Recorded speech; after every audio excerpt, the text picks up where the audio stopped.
Advaita Gadadhara Shivasati Gaura Bhakta. Hare Krishna, Krishna Krishna, Hare Hare, Hare Rama, Rama Rama, Hare Hare. It's a famous shloka of Gita we had done before. It's called Amazing Shloka.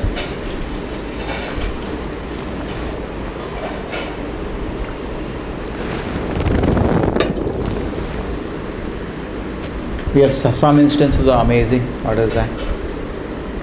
Yudhishthira Maharaj once asked, what is the most amazing thing in this world?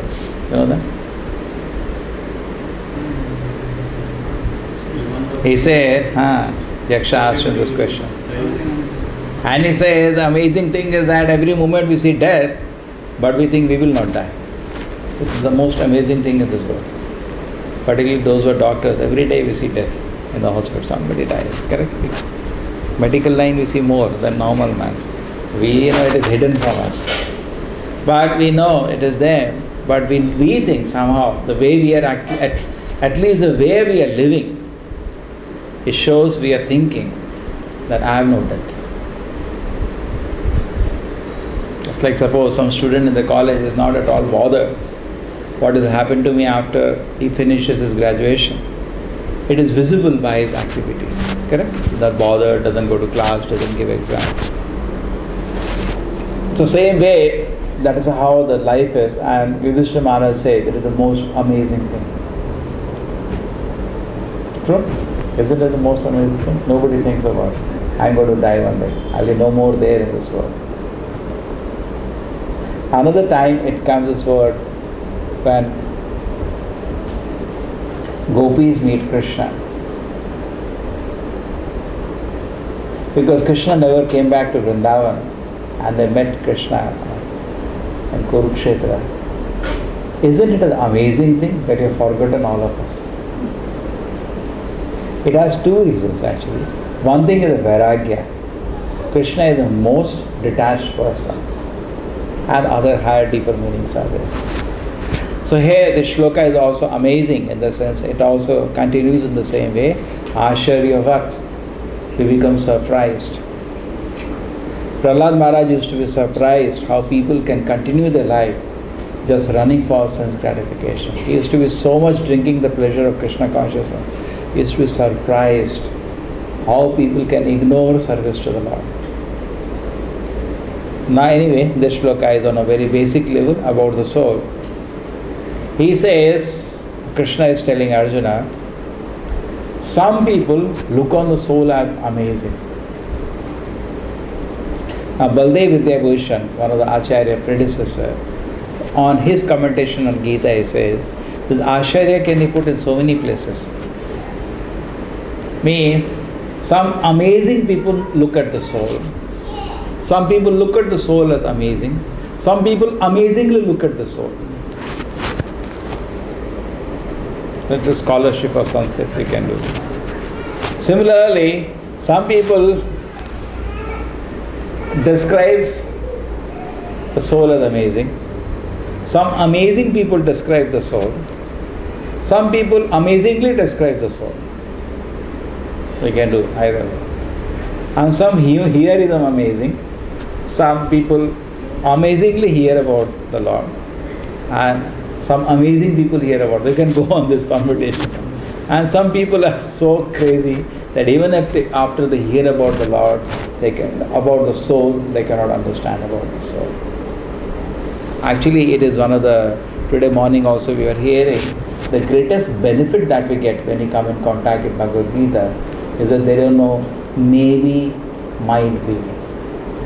Today, the study of consciousness science is maybe and might be. Perhaps it is like that, maybe it is like that. Correct? There is nothing like that. Straight. Consciousness is a symptom of the soul. And here, it has been very nicely explained. And Prabhupada is saying it's definitely difficult per se to take to it. And that the problem is what he said in the morning we read, Kupu Manduka Nyaya. Because we have no experience of, generally by the gross senses, we don't experience anything in this world which is conscious, we start assuming there is no soul. In our effort to arrive at the solution, what is consciousness, how consciousness arises, we try to connect to something which we have seen in this world. But then, soul, you can never get an idea by your senses that the soul exists. It can only come if you hear from the Gita and accept what Gita says. There is no other way. You cannot verify it experimentally in any way. But then why do people don't accept this solution, which looks reasonable compared to any other solution? Because they have not seen anything in this world which is conscious. We have seen hundreds of elements, we have seen so many bones, muscles, we see so many things, but we never see them conscious. Correct? We see them dead. Therefore, we are not able to understand how I am conscious.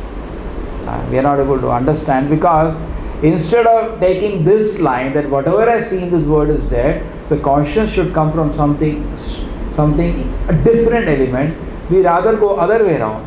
And they try to explain consciousness in a a devotee wrote a very nice book, you should all read, Mechanistic and Non-Mechanistic Science. Got it? The reason is this, because suppose in mathematics we say, any system, if you know the original condition, they can, after some time we can predict its next condition. Correct? We do it in engineering also, we extrapolation. But now, if I know all your present position now, because there is a soul in you which has, apart from consciousness, something called free will, I don't know what is going to happen. I can't say for surety. After 5 minutes, maybe you get up and walk out. Anything you can do. You have an urgent call or whatever you can do. You have freedom. But any material element does not exhibit free will. It doesn't exist. So trying to understand this soul from a mechanistic way actually has been a great blunder for this whole medical science actually. And then they try also solutions like that. Give some sedative, somebody then depression, give some sedative to him, something, sedative they call it. They try to control him by that. But the explanation is completely different. So in this way we should understand this is called the amazing shloka. Actually we should say Gita is amazing. Krishna is amazing. That's what happens when Prabhupada comes to a temple. Similar word, wonderful. So they say to Prabhupada, they give Prabhupada on sweet, it is called in the West, simply wonderful. Remember once Sudarshan wife made it? She knew how to make it. I think we know that sweet. Yeah. Called simply wonderful. Simple, some combination. Simple sweet. So along with selling books, they were giving that and they gave to Prabhupada also, we are distributing that. Prabhupada was very pleased. And Srila Prabhupada says, your sweets are so wonderful. You are so wonderful. Your Krishna is so wonderful. The philosophy is so wonderful. And devotees in reciprocation say, Prabhupada, you are so wonderful. And actually it is true. It amazes. This Krishna consciousness is such, because our nature is to get amazed. Our nature is to get amazed. Why in the spiritual world, when activities happen, it is actually wonderful. We get stuck. We are amazed. We can't even expect Krishna will do it so beautiful. Therefore, if we have that attitude, every moment of our life will be amazing to you. Because Krishna is in complete control. He acted so well. And there could be nothing better for my life. Generally what happens, we already assume what is good for me. And when things don't go in that line, we feel it is sad. Why God has done this to me? Generally we think like that. But if you take another line, become a bit detached. You don't suppose what is good for you. You are who are you? You don't know what is good for you. Correct? Just like a child. So you just take another line that Krishna is in control of each and every one of us. And whatever happens next moment is actually wonderful for me. You will say, Krishna, you are so amazing. I did not even know how I am going to be saved, how I will come to your lotus feet. You are so amazing. Okay? So in that way, just like Srila Prabhupada, when he lost all his business, And he took it as an amazing effect of Krishna. He said, now I'll take your shelter, Krishna. Okay, so in that way we should look that every moment of the life becomes ecstatic. Because in the spiritual world, anyway it is going on. Spiritual world, every moment the way Krishna deals with the devotee, you have to record it because it is so ecstatic. What he spoke, you cannot even imagine. Correct? That is what happens in spiritual world. Now you extend it actually. Even the material world is not a material world. You can convert it to spiritual world. Right here and now, only proper the material spiritual, only thing needed is to change your consciousness. Like Arjuna, he was looking the battlefield in one way, he just changed it. Actually, it no longer remained a material world, it became a spiritual world. He was just acting on Krishna's order. So, he was not seeing material bodies, he was thinking Krishna is saying we are not body, we are soul. He was just proceeding with the activity. The same way, if he can just change our attitude, but that will happen, you have to hear to the Acharya. And then you will see another amazing thing happening. You are spiritualized. And that's an amazing thing. Prabhupada used to say, you should be amazed all of you have become devotees. Okay, so we will not know. But we are reading some books, some ink is there, some paper is there, some story is there. But when pure devotee writes it, just by hearing it, amazingly something happens to us. What happens to us? We become Krishna conscious. We become devotees. Because it's this shloka we can take from so many angles. Actually, amazing is Krishna. And because Krishna is amazing, the part and parcel of Krishna, the soul is also amazing. But soul being part and parcel of Krishna can show little amazing qualities. It is eternal because matter is not eternal. So why scientists can't understand? Because they only see matter, they only want to see mechanistic science. Now who is telling you to be stuck there like a Buddha? Why they are stuck there we don't understand. Why they don't open out themselves that there can be something which is non-mechanistic. It is possible.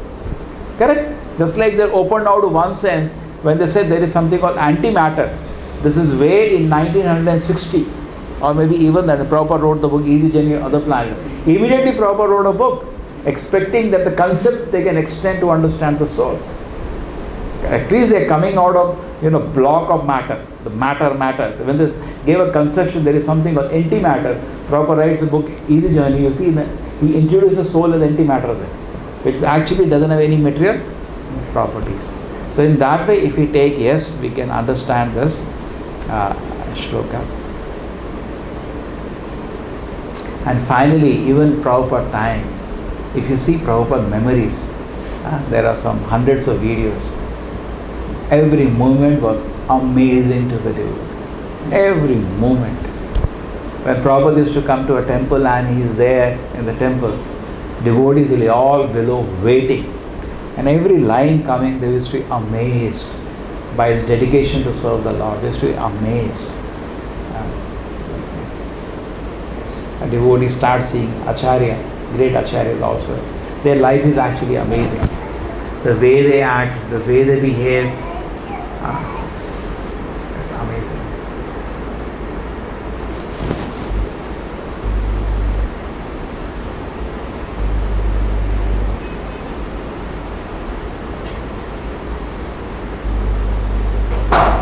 So therefore Prabhupada is saying the easiest process, because if you go by your own senses and all, it will be mind-blowing for you, the concept of the soul. So Prabhupada says, no, accept the statements of the Bhagavad Gita, that is the easiest process. And then spoken by the greatest authority. Prabhupada is pointing out, Krishna is not an ordinary person. What is he? The greatest authority. Now when he presents about the soul, actually it is not there in any one of our textbooks. Correct? What we study science today. So it becomes difficult to understand. So Prabhupada is saying, no, wait a minute. You are hearing now from the greatest authority. You might have heard any textbook being some authority is there. And they don't talk about it. But here the greatest authority is saying, without being deviated by other, Prabhupada is saying, accept this without being deviated by other theories. There are so many other theories. They say matter is also conscious. There are so many. So combined, some consciousness manifest. Funny thing, actually matter never has been seen to be conscious. So the varieties of theories they create, in science, how many theories will be there to explain consciousness? Maybe hundreds. Okay? So Prabhupada says, without being bewildered by all these theories, Please accept the statement of the greatest authority. And it is so sweet to hear from Prabhupada like that, because we expect Prabhupada to speak like this. A great devotee is always amazingly fixed at the Krishna's lotus feet. Therefore, it's fixed. But Prabhupada is saying not only this, it's not easy to accept Krishna as the greatest authority. You require great deal of tapasya, great deal of sacrifices and penance. In this life or maybe in previous life, you have to do it before you are able to accept Krishna as the Supreme Personality of God. And then you accept Krishna's statement. Just like when you see the sun, you see yourself also. Correct? So the moment you accept Krishna, all the Vedic knowledge becomes evident to you. And then Prabhupada says something more interesting. Krishna can, however, see, every line is very carefully written, be known as such by the causeless mercy of pure devotee and no other way. So we develop so much faith, we accept what Krishna says. Why do you do that? For so many people in the road, you tell, Krishna is telling the greatest authority, you are not body, you are a spirit soul. It doesn't make any sense. But why is it we say, yes, now I am going to accept it? Because Prabhupada is saying, the last line gives a secret. What is the secret? Krishna is known by the causeless mercy of a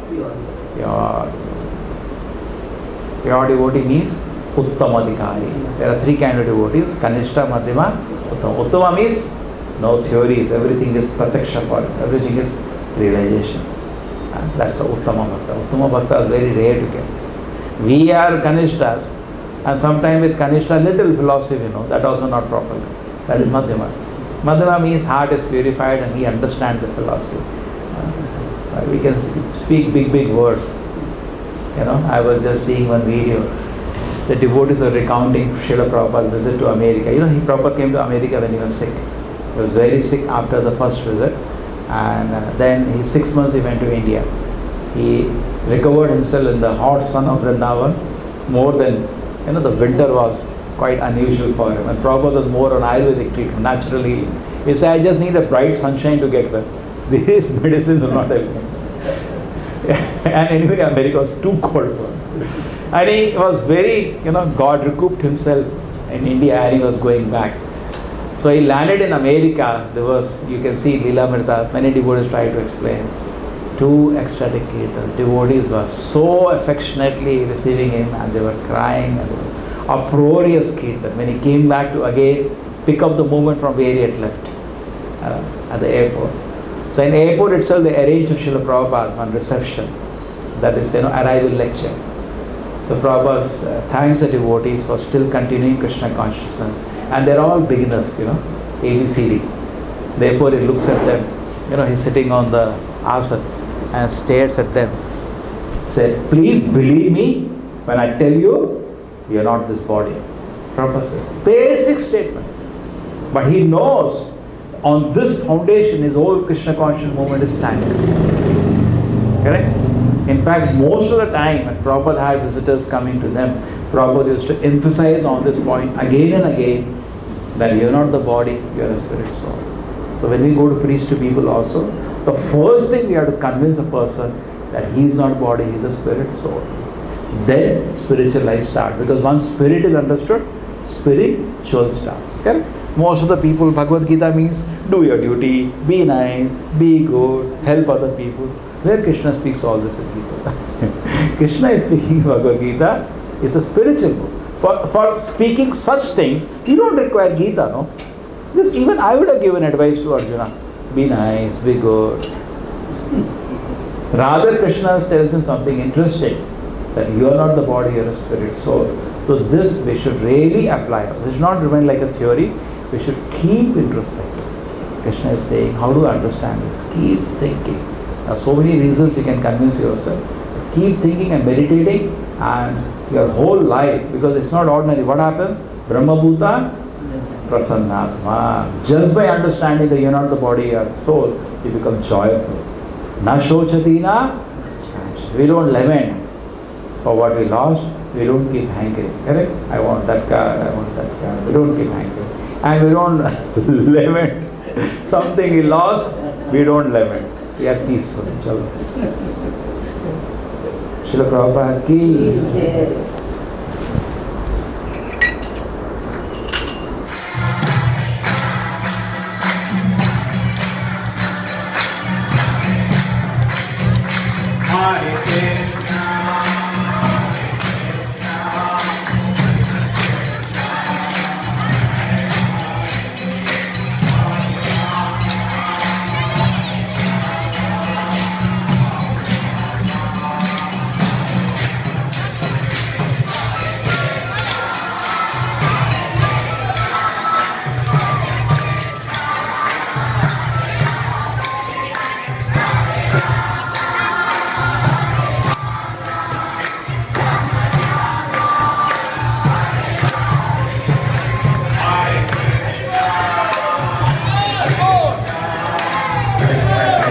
Krishna